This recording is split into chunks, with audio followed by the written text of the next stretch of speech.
প্ৰধানমন্ত্ৰী নৰেন্দ্ৰ মোদীৰ দেশত কৰ সংস্কাৰমুখী কাৰ্যসূচী উদ্বোধন সৎ কৰদাতাসকলে দেশৰ উন্নয়নত গুৰুত্বপূৰ্ণ ভূমিকা পালন কৰে বুলি প্ৰধানমন্ত্ৰীৰ মন্তব্য দেশত কৰোনাত আৰোগ্য হোৱা লোকৰ হাৰ ৭০% বৃদ্ধি অসমত ৪৭,২০৯ গৰাকী লোকৰ আৰোগ্য লাভ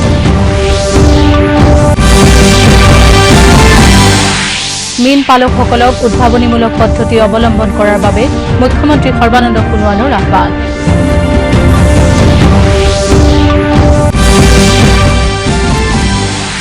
বন্দে ভাৰত মিছনৰ অধীনত ঢাকাৰ পৰা ১৬৭ গৰাকী আবদ্ধ ভাৰতীয়ক নতুন দিল্লীলৈ প্ৰত্যাৱৰ্তন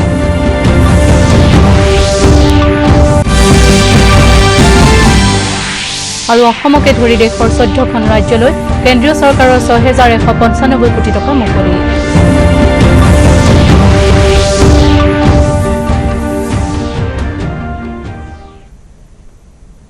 নমস্কাৰ সন্ধিয়াৰ বাতৰিৰ সৈতে ষ্টুডিঅত মই ৰশ্মিৰেখা শৰ্মা এতিয়া বিতং বাতৰি দেশৰ কৰ সংগ্ৰহ ব্যৱস্থাটো স্বচ্ছ আৰু নিকা কৰাৰ ওপৰত প্ৰধানমন্ত্ৰী নৰেন্দ্ৰ মোদী সৰ্বাধিক গুৰুত্ব আৰোপ কৰিছে কৰ সংগ্ৰহ কৰা ব্যৱস্থাটোৰ সংস্কাৰ কৰাৰ উদ্দেশ্যে স্বচ্ছ কৰ ব্যৱস্থা হতসকলক সন্মান শীৰ্ষক এক সংস্কাৰমুখী ব্যৱস্থা ভিডিঅ' কনফাৰেন্স যোগে আজি উদ্বোধন কৰি প্ৰধানমন্ত্ৰীয়ে কয় যে কৰদাতা আৰু কৰ সংগ্ৰহকাৰী বিষয়া চিনাক্ত কৰা প্ৰক্ৰিয়াটোতে সকলো শেষ নহয় হত কৰদাতাই ৰাষ্ট্ৰৰ উন্নয়নত ডাঙৰ ভূমিকা গ্ৰহণ কৰিব বুলি মন্তব্য কৰি মোদীয়ে লগতে কয় যে কৰদাতাই কৰ পৰিশোধ কৰাৰ সময়ত কৰ সংগ্ৰহকাৰী বিষয়া মৰ্যাদাসহ যথাযথ সন্মান দিব লাগে মোদীয়ে স্পষ্টকৈ কয় যে ৰাষ্ট্ৰৰ উন্নয়নমুখী পদক্ষেপত কৰদাতাই বৃহৎ পদক্ষেপ ল'ব পাৰে সেই ৰাষ্ট্ৰৰ এই দুৰ্যোগৰ সময়ত কৰ সংগ্ৰহ প্ৰক্ৰিয়াটো সংস্কাৰমুখী পদক্ষেপেৰে এক নতুন আৰ্হিত শক্তিশালী কৰাটো অতি জৰুৰী নতুন আৰ্হিৰ সংস্কাৰমুখী কৰ ব্যৱস্থাই দেশৰ উন্নয়নত ভাল ফল প্ৰদৰ্শন কৰিব বুলিও প্ৰধানমন্ত্ৰীয়ে আশা ব্যক্ত কৰে তেওঁ কয় যে ভাৰতত বিদেশী বিনিয়োগকাৰীৰ আগ্ৰহ ক্ৰমাৎ বৃদ্ধি পাই আহিছে আৰু এতিয়া কৰোনা ভাইৰাছৰ বাবে সৃষ্টি হোৱা দুৰ্যোগৰ সময়তো ভাৰতলৈ প্ৰত্যক্ষ বিদেশী বিনিয়োগ বৃদ্ধি পাইছে গতিকে বৃহৎ সংস্কাৰৰ জৰিয়তে বিধ্বস্ত অৰ্থনীতি সবলীকৰণ সম্ভৱ বুলি মোদীয়ে তেওঁৰ ভাষণত উল্লেখ কৰে প্ৰধানমন্ত্ৰীয়ে এই সংস্কাৰ ব্যৱস্থাটো কৰ সংগ্ৰহ প্ৰক্ৰিয়াত মাইলৰ খুঁটি হ'ব বুলি মন্তব্য কৰাৰ লগতে আয়কৰ ৰিটাৰ্ণৰ আগতীয়া আবেদনৰ ব্যৱস্থা আয়কৰ ডকুমেণ্ট চিনাক্তকৰণ নম্বৰ প্ৰৱৰ্তন आदि সংস্কাৰ ব্যৱস্থাৰ জৰিয়তে উপলব্ধ হ'ব इस महत्वपूर्ण तोहफे के लिए मैं बहुत बहुत बधाई देता हूं और इनकम टैक्स विभाग के सभी अधिकारियों को हर छोटे मोटे कर्मचारी को भी बहुत बहुत शुभकामनाएं देता हूं साथियों बीते 6 वर्ष में हमारा फोकस रहा है banking the unbank securing the unsecured और फंडिंग द अनफंडेड आज एक तरह से एक नई यात्रा शुरू हो रही है প্ৰধানমন্ত্ৰী নৰেন্দ্ৰ মোদী আজি কৰ ব্যৱস্থাৰ সংস্কাৰৰ বাবে স্বচ্ছ কৰ ব্যৱস্থা হতসকলক সন্মান শীৰ্ষক ব্যৱস্থা মুকলি কৰা কাৰ্যক federation of Indian chambers and commerce and ইণ্ডাষ্ট্ৰীৰ সচিব প্ৰধান দিলীপ সেনোৱে ঐতিহাসিক পদক্ষেপ বুলি অভিহিত কৰিছে তেওঁ কয় যে কৰ ব্যৱস্থাৰ এই সংস্কাৰে হত কৰদাতাসকলক উপকৃত কৰিব এই সংস্কাৰ ব্যৱস্থাত federation of Indian chambers and commerce and ইণ্ডাষ্ট্ৰীয়ে আদৰণি জনোৱা বুলিও সচিব প্ৰধানগৰাকীয়ে উল্লেখ কৰে তেওঁ লগতে কয় যে সংস্কাৰমুখী এই কৰ ব্যৱস্থাই কৰদাতাসকলক সময়মতে কৰ আদায় দিয়াত উদগনি যোগাব আৰু দেশৰ উন্নয়নত অৰিহণা যোগাব সমগ্ৰ দেশতে কৰোনাত আক্ৰান্ত হোৱা লোকসকলৰ ৭০% আৰোগ্য লাভ কৰিছে কেন্দ্ৰীয় স্বাস্থ্য মন্ত্ৰালয়ে সদৰি কৰা অনুসৰি এতিয়ালৈ ১৬,৯৫,০০০ ৰোগীয়ে আৰোগ্য লাভ কৰিছে যোৱা ২৪ ঘণ্টাত ৫৬,৩৮৩ গৰাকী ৰোগী আৰোগ্য লাভ কৰাৰ তথ্য সদৰি কৰি স্বাস্থ্য মন্ত্ৰালয়ে জনায় যে সক্ৰিয়ভাৱে আক্ৰান্ত লোকৰ সংখ্যা ক্ৰমাৎ হ্ৰাস পাব ধৰিছে সম্প্ৰতি ২৭.২৭% লোক সক্ৰিয়ভাৱে আক্ৰান্ত হৈ চিকিৎসাধীন হৈ থকাৰ কথা স্বাস্থ্য মন্ত্ৰালয়ে সদৰি কৰে সেইদৰে কৰোনাত আক্ৰান্ত হৈ মৃত্যু হোৱা লোকৰ সংখ্যাও 2%তকৈ হ্ৰাস পোৱা বুলি সদৰি কৰে কৰোনাত আক্ৰান্ত হৈ ৰাজ্যত আৰোগ্য লাভ কৰা লোকৰ সংখ্যা ৪৭,২০৯ গৰাকীলৈ বৃদ্ধি পাইছে। ইয়াৰ বিপৰীতে এই পৰ্যন্ত ৰাজ্যখনৰ বিভিন্ন কোভিড চিকিৎসালয়ত ২১,৬২৬ গৰাকী লোক চিকিৎসাধীন হৈ আছে। স্বাস্থ্যমন্ত্ৰী ড হিমন্ত বিশ্ব শৰ্মাই এটা টুইটত সদৰি কৰা তথ্য অনুসৰি কালিৰ দিনটোত সৰ্বাধিক ১,৪৩,১০৯ গৰাকী লোকৰ কোভিড পৰীক্ষা কৰা হয় আৰু ইয়াৰে ৪,৫৯৩ গৰাকী লোক আক্ৰান্ত হোৱাটো ধৰা পৰে। মন্ত্ৰী শৰ্মাই সদৰি কৰা অনুসৰি কালিৰ দিনটোত আক্ৰান্তৰ হাৰ হ'ল ৩.২০%। নতুনকৈ আক্ৰান্তসকলৰ ভিতৰত কামৰূপ মহানগৰত ৬৩২ গৰাকী, কামৰূপত ৪৬০ গৰাকী, নগাঁৱত ৩৩৫ গৰাকী আৰু ডিব্ৰুগড়ত ২৬৫ গৰাকী লোক আক্ৰান্ত হৈছে।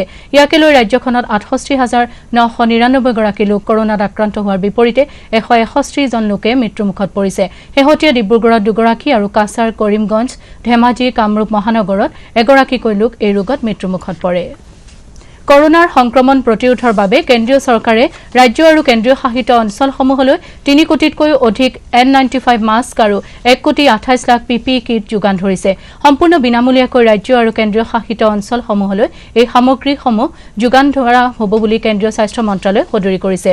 স্বাস্থ্য মন্ত্ৰালয়ে সদৰি কৰা অনুসৰি স্বাস্থ্য মন্ত্ৰালয়, হস্ততাঁত মন্ত্ৰালয়, পেৰামেডিকেলছ, DRDA আদিয়ে মাস্ক, PPE কিট আদি উৎপাদন কৰি উলিয়াইছে।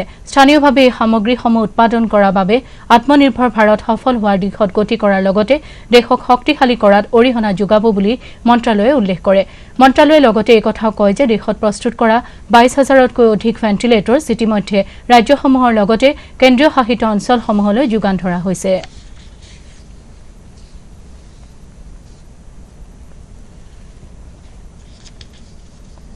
মুখ্যমন্ত্ৰী সৰ্বানন্দ সোণোৱালে কালি অসম কৃষি বিশ্ববিদ্যালয়ৰ অধীনস্থ ৰহা মীন মহাবিদ্যালয় প্ৰেক্ষাগৃহত আত্মনিৰ্ভৰ অসম গঢ়াৰ বাবে প্ৰধানমন্ত্ৰীৰ মৎস্য সম্পদ যোজনা শীৰ্ষক এক কৰ্মশালাত অংশগ্ৰহণ কৰি মীন পালকসকলক উদ্ভাৱনীমূলক পদ্ধতি অৱলম্বন কৰাৰ ক্ষেত্ৰত ভূমিকা গ্ৰহণ কৰিবলৈ আহ্বান জনায়। ভাষণ প্ৰসংগত মুখ্যমন্ত্ৰীয়ে কয় যে ৰাজ্যখনে সকলো ক্ষেত্ৰতে আত্মনিৰ্ভৰশীল হোৱাৰ বাবে প্ৰচেষ্টা ল'ব লাগিব। আনৰ ওপৰত নিৰ্ভৰ কৰি চলিলে কেনেদৰে বিপদত পৰা যায় সেয়া লকডাউনে প্ৰমাণ কৰিছে বুলি মুখ্যমন্ত্ৰীয়ে আঙুলিয়াই দিয়ে। তেওঁ লগতে কয় যে অসমত মীন পালনৰ লগতে কৃষি তথা আনুষংগিক খণ্ডত আত্মনিৰ্ভৰশীল হোৱাৰ বাবে সকলোৱে সমন্বিত প্ৰচেষ্টা ল'ব লাগিব। প্ৰধানমন্ত্ৰী নৰেন্দ্ৰ মোদীয়ে ২০১৪ চনত প্ৰথমবাৰৰ বাবে প্ৰধানমন্ত্ৰী হৈয়ে make in India, skill India, digital ইণ্ডিয়াৰ দৰে গ্ৰহণ কৰা পদক্ষেপৰ প্ৰাসংগিকতা কিমান সেই কথা এতিয়া কৰোনা ভাইৰাছৰ পৰিপ্ৰেক্ষিতত সৃষ্টি হোৱা পৰিস্থিতিত প্ৰতিগৰাকী ভাৰতীয়ই মৰ্মে মৰ্মে উপলব্ধি কৰিছে বুলি মুখ্যমন্ত্ৰীয়ে কয়। অনুষ্ঠানটোত অসম কৃষি বিশ্ববিদ্যালয়ৰ উপাচাৰ্য ড অশোক ভট্টাচাৰ্য, মীন মহাবিদ্যালয়ৰ ডিন ড কে কলিতা, বিধায়ক্ৰমে ডিম্বেশ্বৰ দাস, ৰূপক শৰ্মা, বিমল বৰা আদিয়ে অংশগ্ৰহণ কৰে।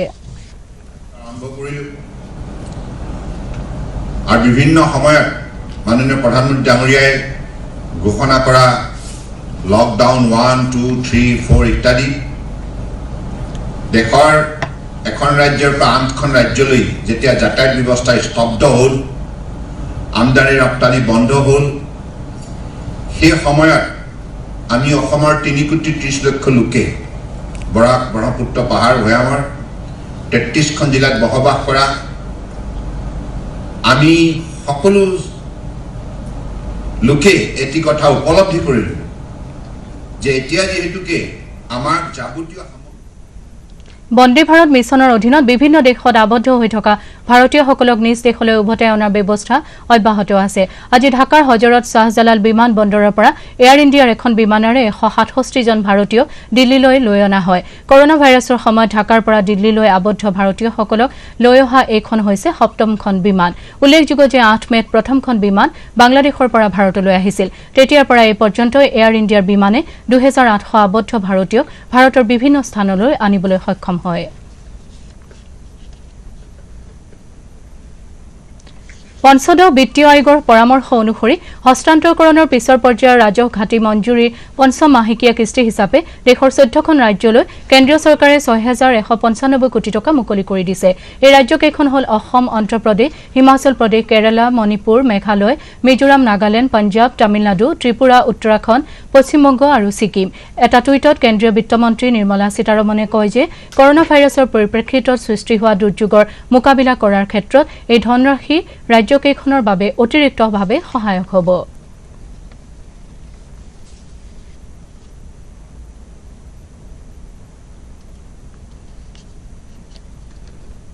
অসম বিধানসভাৰ আগন্তুক নিৰ্বাচনত কংগ্ৰেছ দলে মহাজোঁট বন্ধনৰ জৰিয়তে অৱতীৰ্ণ হ'ব বুলি অসম প্ৰদেশ কংগ্ৰেছ কমিটিৰ সভাপতি ৰিপুন বৰাই মন্তব্য কৰিছে। শিৱসাগৰ জিলা কংগ্ৰেছ কাৰ্যালয়ত আজি সংবাদমেল সম্বোধন কৰি সভাপতি বৰাই কয় যে AIUDF সহ ভালেমান দলৰ সৈতে মহাজোঁট গঠন কৰি নিৰ্বাচনী ৰণত নামিবলৈ কংগ্ৰেছ দল সাজু হৈছে।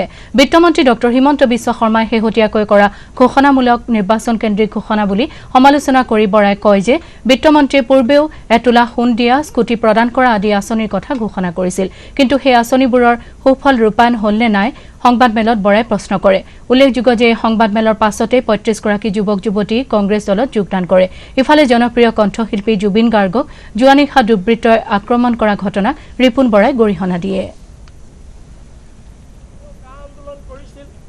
তেওঁ ভাল পাইছিল, অসমীয়া জাতিক আহিছিল। আজি যদি তেওঁ কিবা কাৰণত বেয়া পাইছে, তেওঁ গুচি গৈছে, সেইটো তেওঁৰ কথা। তাত এইবিলাক আমি ব্যক্তিগত কথাত আমি কোনো মত ৬ নং দফাটো হৈছে it is a part of Assam চুক্তি, আৰু অসম চুক্তি আমাৰ কংগ্ৰেছে দিছিল। ৰাজীৱ গান্ধীৰ নেতৃত্বত অসম চুক্তি চহী হৈছিল। গতিকে আমি কংগ্ৰেছ পাৰ্টিৰ প্ৰত্যেকজন সদস্য আমি অসম চুক্তি আখৰে আখৰে পালন কৰিবৰ কাৰণে আমি কমিটেড, আমি দায়বদ্ধ। গতিকে ৬ নং দফা হৈছে অসম চুক্তিৰ এটা পাৰ্ট। স্বাধীনতা দিৱস উপলক্ষে গুৱাহাটীৰ জজ খেলপথাৰত ৰাজ্য প্ৰশাসনৰ প্ৰস্তুতি পাই সম্পূৰ্ণ হৈ উঠিছে। মুখ্য সচিব কুমাৰ সঞ্জয় কৃষ্ণই আজি জজ খেলপথাৰত উপস্থিত হৈ স্বাধীনতা দিৱসৰ কাৰ্যসূচীৰ প্ৰস্তুতি পৰ্যালোচনা কৰে। স্বাধীনতা দিৱসৰ প্ৰস্তুতি সন্দৰ্ভত আমাৰ সংবাদদাতা কমল বৰাৰ এক প্ৰতিবেদন। মহাবিদ্যালয় খেলপথাৰত নহয়, জজ খেলপথাৰতহে উদযাপন কৰা হ'ব ৰাজ্যৰ স্বাধীনতা দিৱসৰ মূল অনুষ্ঠান।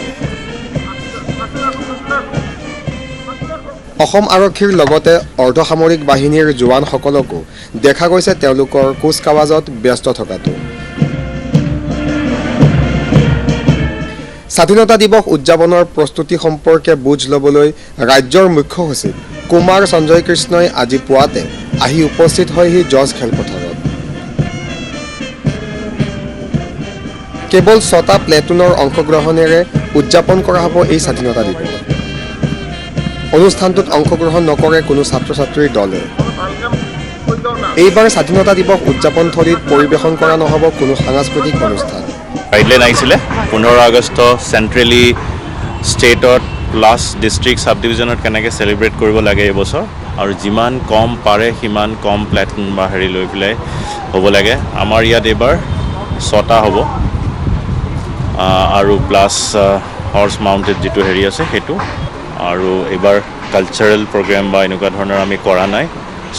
স্কুলৰ ষ্টুডেণ্ট বা আদিবিলাককো আমি তেওঁলোক ৰাজ্যৰ 2খন জিলাক বাদ দি বাকীবোৰ অঞ্চলত বান পৰিস্থিতিৰ সামগ্ৰিকভাৱে উন্নতি হৈছে। ব্ৰহ্মপুত্ৰৰ জলস্তৰ কেৱল নিমাতী ঘাটতহে বিপদসীমাৰ ওপৰত আছে। আন নৈসমূহৰ ভিতৰত জীয়াভৰলীৰ পানী শোণিতপুৰত বিপদসীমাৰ ওপৰে বৈ আছে। ৰাজ্যিক দুৰ্যোগ ব্যৱস্থাপনা প্ৰাধিকৰণৰ শেহতীয়া তথ্য অনুসৰি ধেমাজি আৰু বাক্সা জিলাত অঞ্চল বিশেষে বানৰ কবলত আছে। এই জিলা দুখনৰ 3টা ৰাজহ চক্ৰৰ 40খন গাঁও বানত ক্ষতিগ্ৰস্ত হৈছে। জিলা দুখনৰ বানাক্ৰান্ত লোকৰ সংখ্যা 11,262। ধেমাজি জিলাত স্থাপন কৰা 6টা আশ্ৰয় শিবিৰত এতিয়াও কিছুসংখ্যক বানাক্ৰান্তই আশ্ৰয় লৈ আছে। উল্লেখযোগ্য যে এইবাৰৰ বানত ৰাজ্যখনত মুঠ 110গৰাকী লোকৰ মৃত্যু হৈছে।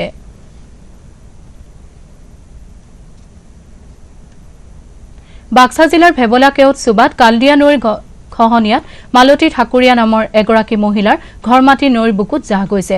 উল্লেখযোগ্য যে লকডাউনৰ সময়তে মালতী ঠাকুৰীয়াৰ একমাত্ৰ পুত্ৰ জিন্তু ঠাকুৰীয়াৰ মৃত্যুৰ পিছত এতিয়া কালদিয়া নৈৰ খহনীয়াত পৰি পৰিয়ালটো দিশহাৰা হৈ পৰিছে।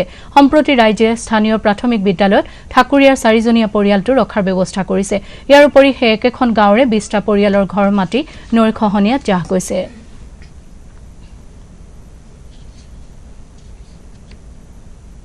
পথ পৰিবহণ আৰু ঘাইপথ মন্ত্ৰালয়ে বৈদ্যুতিক যান বাহন চলাচলৰ পঞ্জীয়নত অনুমতি দিছে। পৰিবহণ মন্ত্ৰালয়ে সকলো ৰাজ্য আৰু কেন্দ্ৰীয় শাসিত অঞ্চলৰ পৰিবহণ সচিবসকলক পত্ৰযোগে এই কথা অৱগত কৰে। মন্ত্ৰালয়ে এই সন্দৰ্ভত স্পষ্ট কৰি জনায় যে এই যান বাহনসমূহ বেটাৰী নোহোৱাকৈ বিক্ৰী কৰিব পাৰিব আৰু পঞ্জীয়ন কৰিব পাৰিব। মুখ্যমন্ত্ৰীৰ অসম দৰ্শন আঁচনিৰ অধীনত ৰঙিয়া সমষ্টিৰ 11খন প্ৰাচীন মঠ মন্দিৰ সত্ৰ নামঘৰ আৰু মছজিদলৈ অসম চৰকাৰে আৰ্থিক অনুদান আগবঢ়োৱাৰ কথা জলসিঞ্চন মন্ত্ৰী ভৱেশ কলিতাই সদৰি কৰিছে।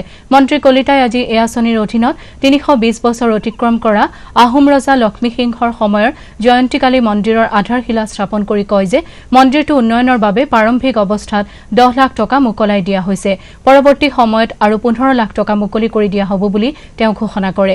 অনুষ্ঠানত মঙ্গলদৈ লোকসভা সমষ্টিৰ সাংসদ দিলীপ শইকীয়া, কামৰূপ জিলা উন্নয়ন আয়ুক্ত টংকেশ্বৰ দাস সহ বহু বিশিষ্ট ব্যক্তি উপস্থিত থাকে।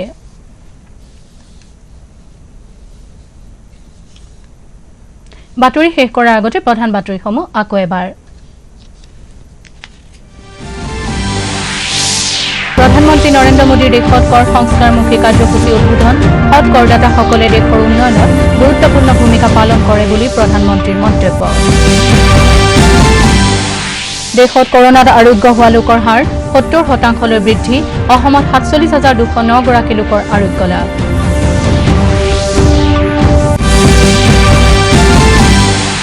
মীন পালকসকলক উদ্ভাৱনীমূলক পদ্ধতি অৱলম্বন কৰাৰ বাবে মুখ্যমন্ত্ৰী সৰ্বানন্দ সোণোৱালৰ আহ্বান।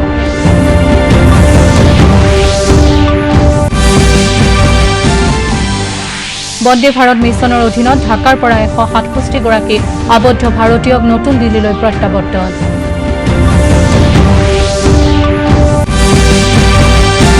আৰু অসমকে ধৰি দেশৰ 14খন ৰাজ্যলৈ কেন্দ্ৰীয় চৰকাৰৰ 6,195 কোটি টকা মুকলি।